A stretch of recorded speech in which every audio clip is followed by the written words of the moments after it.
Welcome to Freethought Matters. I'm Laurie Gaylor. And I'm Dan Barker. We're co-presidents of the Freedom from Religion Foundation. Our guest today is the insightful New York Times columnist Jamelle Bouie.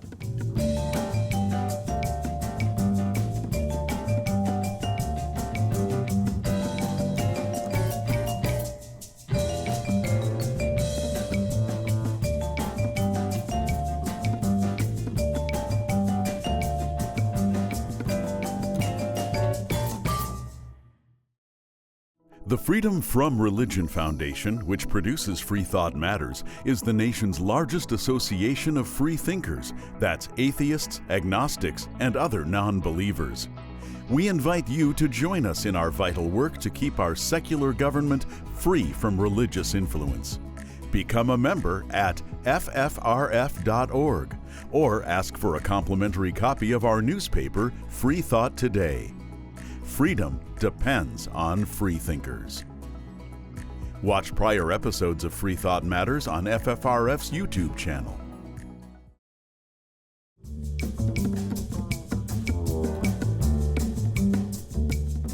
The United States is ruled by the Constitution, but who does the Constitution belong to? Our guest today says it belongs to the people. One of the great privileges and pleasures of being FFRF executive directors is being able to reach out to people we admire so we can interview them or meet them at our national conventions. And we're big fans of our next guest.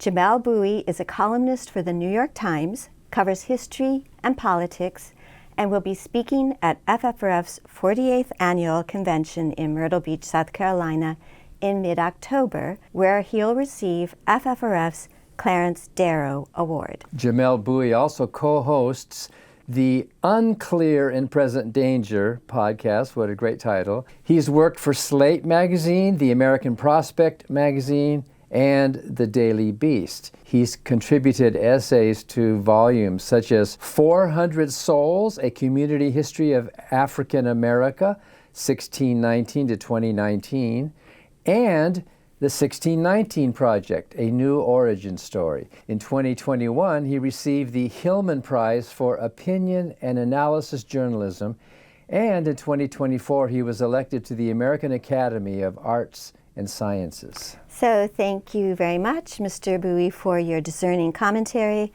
which I look forward to every week in the Sunday New York Times. It's like a touchstone. And thanks for joining us today. Thank you so much for having me. So as this is recorded in early May, we've just passed the first 100 days of Trump's second presidency.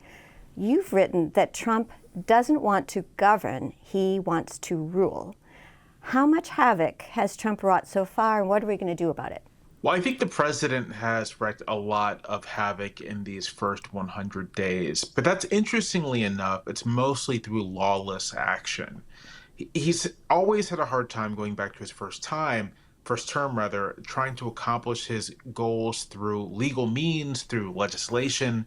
And so in this go around, he's decided to exert sort of broad executive power to essentially cancel laws, redirect appropriations, and remake the executive branch as he sees fit. And because his allies in Congress are largely supportive of this agenda, there's been no effort to try to push back or anything. But I continue to think that it's meaningful that this is all being done kind of unilaterally and outside the bounds of law. It's meaningful first because it means that there's like an immediate and obvious way to push back, which is just through the courts, that if you're just actively breaking laws to do things, the courts are going to, and they have been generally inclined to not let you do that or tell you you can't do that. Whether they comply is a separate question.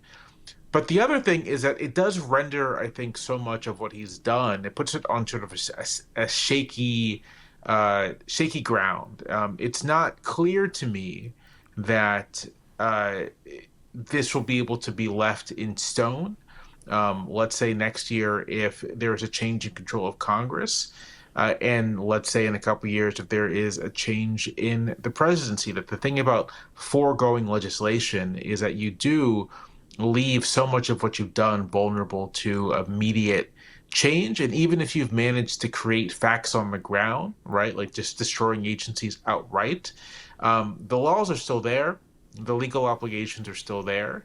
And if anything, you may have opened up an opportunity for successors to be creative in how they fulfill those laws and how they decide to rebuild.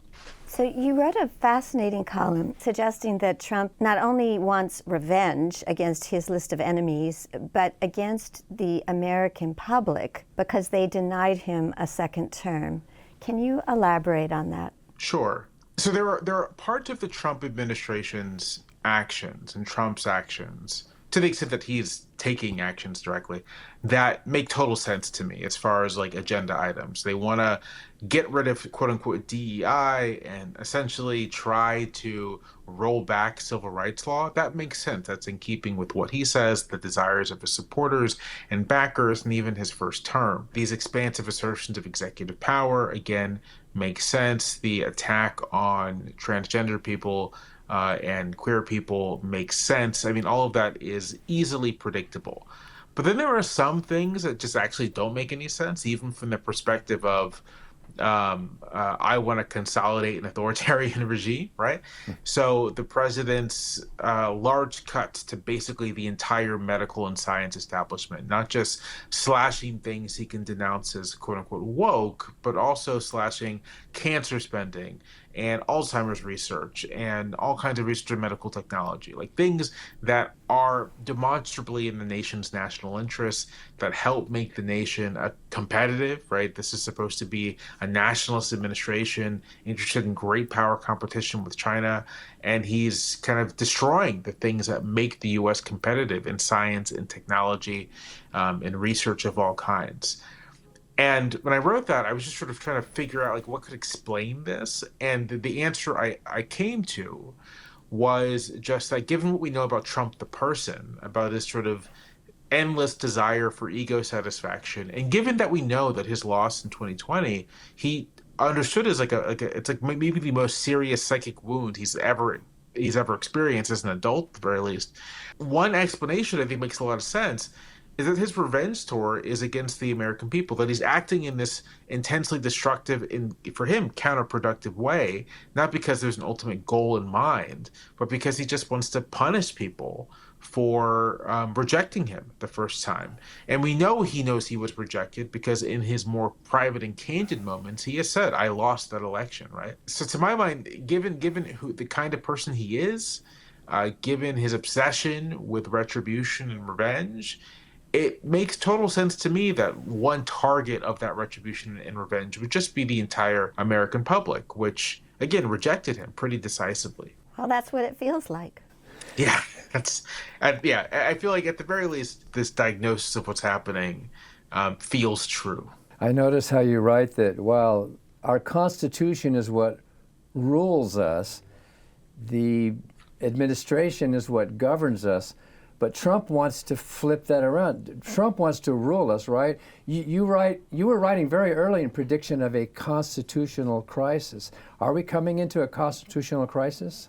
Well, I have the view that the country's been sort of under low-level constitutional stress for some time because of a variety of things. The near collapse of Congress's lawmaking ability, the kind of corresponding expansion of executive and judicial power, like the periodic standoffs over funding the government. These things, I think, were all indicative of a term I borrowed, constitutional rot, like a rotting constitutional foundation. And I think that this second Trump administration simply has revealed that rot and, put us, kind of subjected us to a kind of constitutional crisis. We're in a scenario that may not necessarily be resolved by constitutional means. And that's what all the crisis language means. It means that the Constitution, the kind of the governing document, can no longer contain the political conflict in the way that it's supposed to. And I think that we're very much on that path at the very least.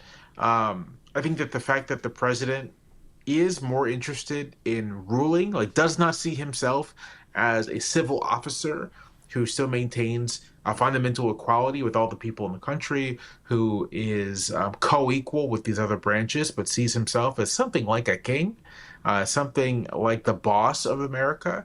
And bosses, people who own companies, leave of their own accord. They can't be removed, especially if they're not responsible to shareholders. Given that that's his conception of the presidency, I think we're just in a place where, even though people aren't talking about it, I don't think people really want to think about it. Whether he willingly leaves is an open question. And the fact that it's an open question, I think it's enough to say that we're in a constitutional crisis. To set aside the fact that, there's a good case that he wasn't even eligible to be president in the first place due to the 14th Amendment and all of that. Will it be considered a constitutional crisis if in the end the Supreme Court just goes along with every unconstitutional act that Trump engages in? And do you think that's possible? I do think that is possible. I think it is possible that the court, being afraid of any serious confrontation with Trump, being afraid of Trump just ignoring its dictates, decides just to give its assent to the president's most lawless and unconstitutional actions. In that scenario, one of my views is that we have to understand the court itself as a constitutional actor, as something that is bound by the Constitution, and not like an umpire of it, right? It doesn't float above it, but it's very much part of the entire constitutional system. And that, to paraphrase a justice whose name I can't remember, the reason, or can't recall, the reason the court has a final say is only because it's the last in the line, right? It's the last actor that gets to talk, and so it has the final say.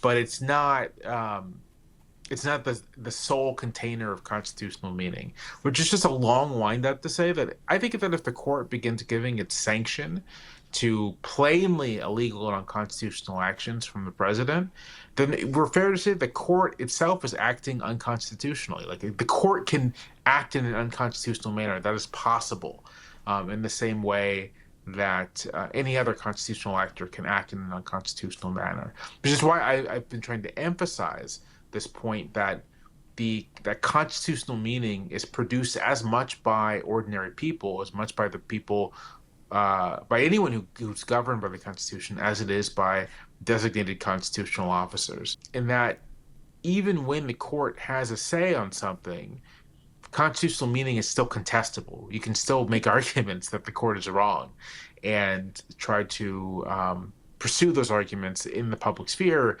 in the world of politics. And we do that all the time at FFRF. Yeah, speaking of FFRF, the one part of the Constitution that is really important to us, well, to everybody really, in the First Amendment, can you talk a little bit about the threats to the separation of church and state, which is one of the most original of the constitutional principles? Right. To my mind, it seems that the court's conservative faction is on this mission to render the separation of church and state basically a nullity. Basically to say that, in fact, there's nothing in the Constitution that prevents state-sanctioned, state-funded religion or religious practices. And they're doing this under the guise of religious liberty. I mean, it's sort of perverse, right, that you have religious liberty to be funded by the state for your school. But they're doing this under the guise of religious liberty. They're going after civil rights protections, going after church-state separation, going after a whole host of things under this guise of religious liberty, that simply professing faith thus entitles you to almost sort of like a set of extra rights, a set of privileges above other citizens. And I think that's the thing that's like happening. It's ongoing, and I fear that quite soon that the principle of separation of church and state will be just words on paper, and that in practice, religious establishments, and specifically, I mean, let's be real here, specifically like conservative religious establishments, right? Like this stuff isn't being pursued on behalf of America's Hindu population, on behalf of American Muslims, on behalf of even like liberal American Christians, but specifically among conservative right-wing even evangelical Christians And mainly white Catholics. evangelical Christians. And right, and mainly white as well. These things also engender a backlash, which I think we'll likely see as well at some point. I hope so. We're speaking with Jamelle Bouie, columnist for the New York Times, and when we come back, let's talk about one of your favorite topics, the Constitution.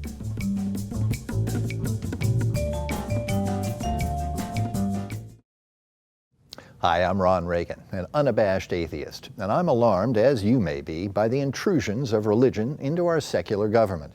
That's why I'm asking you to join the Freedom from Religion Foundation, the nation's largest and most effective association of atheists and agnostics working to keep state and church separate, just like our founders intended. Please join the Freedom from Religion Foundation today. Ron Reagan, lifelong atheist, not afraid of burning in hell. My name's Jarvis, and I'm an out-of-the-closet atheist. There are many reasons why I'm an atheist, but I'll start with the crudest explanation. I'm sure many of you have seen Clash of the Titans or The Immortals or 300, these blockbuster films about ancient Greek or Roman religion, which we now call mythology.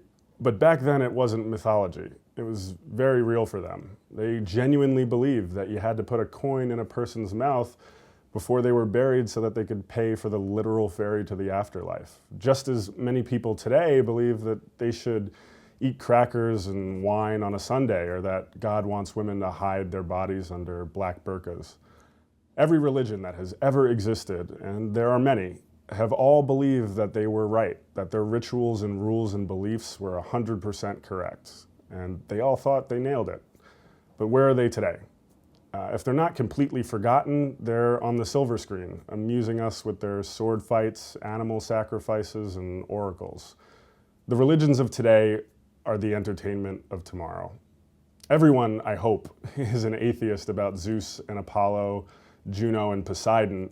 I just added Jesus and Muhammad to that list.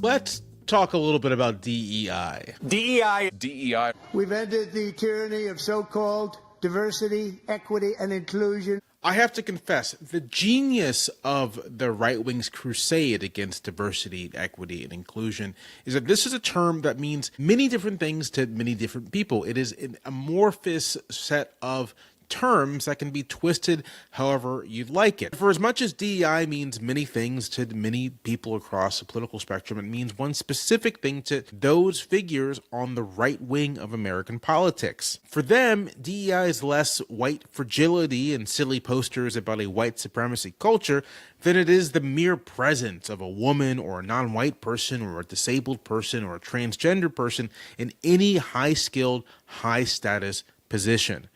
And their alternative isn't some heretofore unknown standard of merit. It is the reintroduction of something like segregation.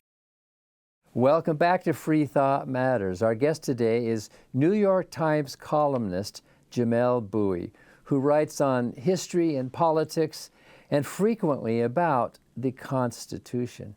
So Jamelle, you're a champion of the Constitution. Granted that many of the founders and framers were white male slaveholders, you've stated that you don't think that's a constructive way of thinking about the Constitution and its founding. Why not? Yeah, it's just, I don't know how to put this. I think there is a lot to learn and take away from, right? The fact that many of the men who produced this thing in its original iteration were, as you say, slaveholders, people engaged in like a truly monstrous enterprise. But I don't think that taints the entire enterprise any more than Jefferson's sins taints the Declaration of Independence, or taints at least those words, all men are created equal. And I say that, I mean, one way to look at this is, if the Declaration was like good enough for Frederick Douglass, it was like, it's good enough for me, you know? Like, yeah. If the Constitution's good enough for Frederick Douglass, it's good enough for me in terms of seeing it as a valuable tool, seeing it as something to aspire to and take seriously. But also, I mean, part of my, not reverence in the Constitution, because I don't have that. I think Constitution worship is unhelpful. But part of my respect for the Constitution is that it represents a collective and serious effort just to figure out how to do self-government, how to have a system where people of very different backgrounds try to live together peacefully. And I do believe in like constitutionalism as a project, that this sort of collective democratic self-governance is one of the highest things that we can do, and that we owe a respect to that. We owe ourselves as members of this society, we owe an obligation to try to do that as much as possible, to try to govern ourselves, to try to reason with each other, to try to live together as best as we can. And so, for that reason, I think the Constitution is something worth respecting, worth taking seriously, and also just as it develops over time, the Constitution becomes like this repository of our ideals and our aspirations, right? The 13th and 14th and 15th Amendments, things I've studied quite a bit over the years, are not just these mechanical tools, but they also represent very real aspirations and desires for the kind of country that people want. And that's something to take seriously as well. Well, the preamble to create a more perfect union is obviously aspirational. So Right. You've said that we need to demystify the Constitution, and we seem to have an extremist majority on the court who are originalists. What are they getting wrong, such as with the Dobbs ruling? A couple things. One of them, I said that we need to demystify the Constitution. I think that originalism is in a lot of ways a project of mystification. And it's sort of ironic because part of the original appeal of originalism was a kind of, we're just doing a plain reading, sort of thing. Or we're just going to look at what the framers intend. And of course, it becomes very obvious very soon to critics that there's no such thing as the framers' intent, because there's no such thing as a singular group of framers. There is, in 1787, a multitude of different perspectives involved in the initial crafting of the Constitution. There's a multitude of different perspectives involved in ratification. And then as we go on to subsequent amendments, there are different perspectives and ideas embedded in each of these amendments. So to speak of a singular framer, and this is to say nothing, of course, of people who may not be framers in the sense that they have a direct impact on the actual written words in the Constitution, but are framers in the sense that their understandings have critically shaped how we collectively understand it. There's just too much there to talk of any original intent in that way. And so, of course, it moves to, we need to look at the original public meaning. We have to look at how maybe a hypothetical person who was literate and well-situated would have understood this. And at that point, I think you're just engaged in another interpretive project, first of all. And second, you're engaged at a certain point in a kind of mystification. And I think the Dobbs ruling is a great example of that, in that ruling, in this effort to like excavate history and show what the case is, you are obscuring lots of other competing history. You are flattening the broadness and the diversity and the complexity of American history, especially as it relates to reproductive rights. You're ignoring critical concerns that ought to have bear on how Americans understood reproductive rights, how Americans understood bodily autonomy, and you're doing this in the name of some so-called original meaning. And I just think it's a fool's errand. I think that so much of the pageantry of the court, so much of the culture that's been built up around the court and the Constitution, where these things are presented as the court is this secretive body. To understand the Constitution properly, you need, these complicated interpretive methods, and you have to belong to this like basically priesthood of believers. Yeah. Like, I think these things they run counter to what the Constitution is, which at its foundation is a political document. And not like a constitutional law might get a little complicated, but the Constitution itself, and I think you should make a division between the two things, is fundamentally a political document meant to express political ideas and designed to be intelligible to ordinary people, designed for someone to read it and get a pretty good idea of what it's trying to do.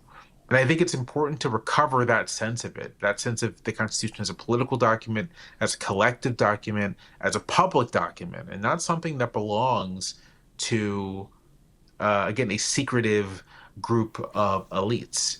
It's why one of my hobby horses over the years has been, if I ever get a chance to whisper in the ear of a president about who they should appoint to the court, I would urge them to pick someone who isn't in legal academia, who doesn't have who hasn't spent their entire career on the bench. I would urge them to choose someone who's been a politician, who's been a governor, who's been a legislator, who's been a career lawmaker, to bring a sense of the public back to this whole enterprise. It's like there's this mindset that the Constitution is like immutable holy scripture, and you need these priests, as you say, to interpret it correctly for us lowly people, and including some people on the Supreme Court, right? Right. Right. You've noted that you've said Trump wants us to be demoralized, and he seems to be doing that to some extent. How do we fight back? I think we fight back by not treating his attempt to establish some sort of authoritarian state as a fait accompli, right? By treating it as actively contestable, as something that will depend on our own actions and what we do or choose not to do. If we choose to get in the streets, if we choose to protest and to contest and to obstruct, then he may well not succeed. And if we choose not to do those things, then he very well can. Well, thank you so much, Jamelle Bouie. We look forward to your continuing columns. They're very important. And we look forward to hearing you speak at our 48th annual FFRF convention in Myrtle Beach, South Carolina this fall. I'm looking forward to it. And thank you for watching Freethought Matters. Because free thought matters.